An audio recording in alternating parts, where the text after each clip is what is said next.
political arena through the struggles and tribulations in the times of the independence journey. I think many of us have been already told.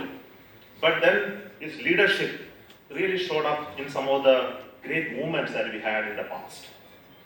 The independence that we owe today, we must owe to such great men who created such a strong movement. And not only that he participated in that movement, that he post-independence, he worked hard to create the nation that we all very proud of, the Bharat. I think we have given our due respect to him by creating the Statue of Unity. And we must thank our Honorable Prime Minister for doing that great job of putting such a fantastic statue of him that we all are very proud of, the tallest ever such statue that we have created in a part of this country.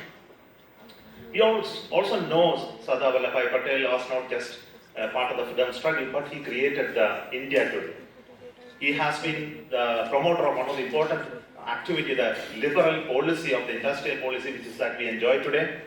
Also, contributed to bring all the princely states together to create that Bharat that we are all talking about, the political integration of India that we talked about, has already been just mentioned by the Chief of the Prasar Bharati, that the whole of the administrative reforms that we talk about today came in his time frame.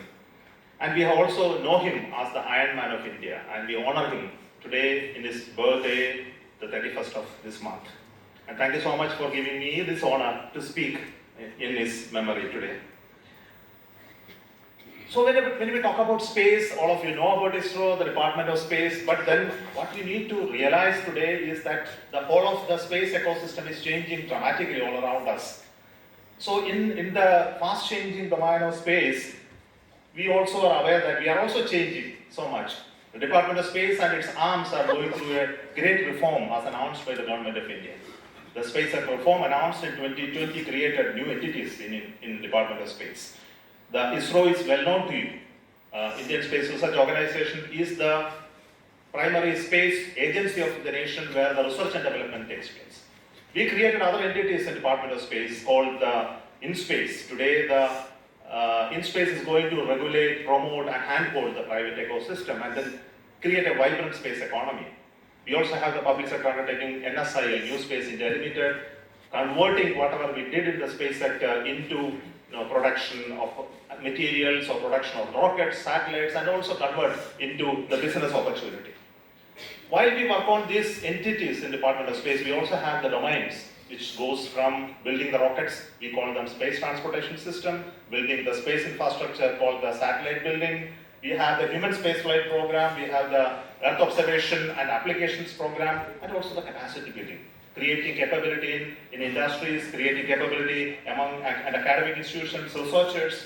So we work in various domains, working with many stakeholders.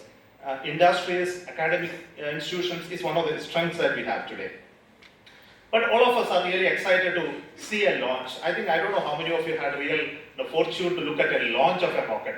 It is really very heartwarming to see, or I don't know whether the right word, it is like that. The thunderous sound that comes and hits your chest when you hear a launch, and also the beautiful sight of an ascending rocket that goes to the sky to put a satellite in space. It's always a wonderful observation to have you at the Satish Dhawan Space Center. I use this opportunity to invite you. Today, Satish Dhawan Space Center is not closed for you. It is actually open to each one of you. We have a huge gallery. 10,000 people can at a time sit and watch one of the launch that is taking place. So you are most welcome, children especially. Those who are listening to me, please find an opportunity to look at the announcements of launch that is coming up and register for coming and looking at some of these launches. I can tell you that it will raise your spirits very high as much as the rocket soars to the sky. But over the years, we have been launching rockets, we have been placing satellites in orbit.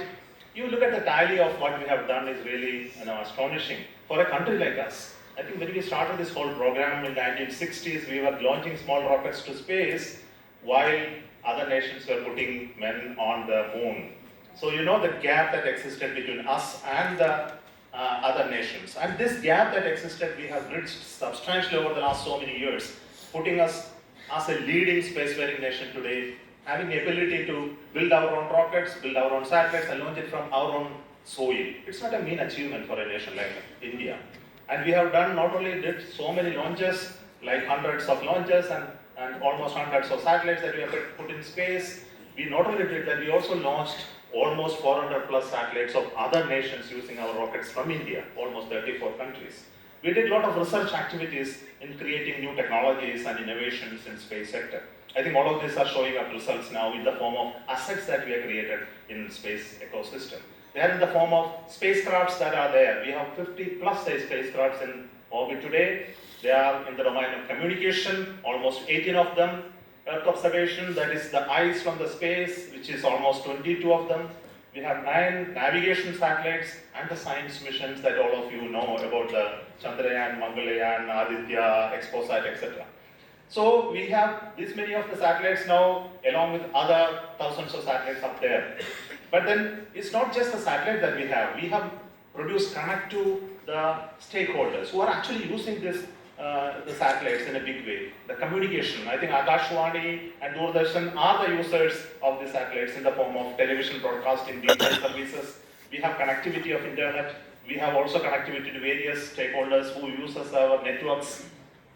And we also connect with the many departments in the government of India, the meteorology, the land use, the weather, oceanography, fisheries, the airport authority of India, disaster management, and many other services that we deliver through space, the backbone of this.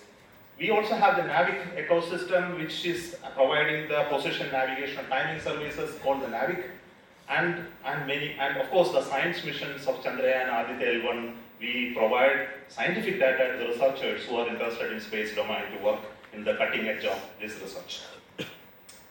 It's not only the spacecraft that we have. The most important strength of a nation in space is the ability to launch it from their own country. Rockets are very strategic assets for any nation. And we started this journey of building launch vehicles when Dr. APJ Abdul Kalam was the project director of SLV-3. And we all know the story of SLV-3 development and also the ASLV. I think they are no longer operational. Today we have the operational rockets, the PSLV, GSLV, the launch vehicle Mark III, and the new entrant, the small one, the small satellite launch vehicle. All of them are operational today, and PSLV has done 50 plus successful launches today. A very strong workforce launcher who has put all those satellites that I mentioned sometime back. The GSLV was developed using the cryogenic technology, and the indigenous LBM-3 is a heavy booster that launched the Chandrayaan launcher satellites in the recent times. And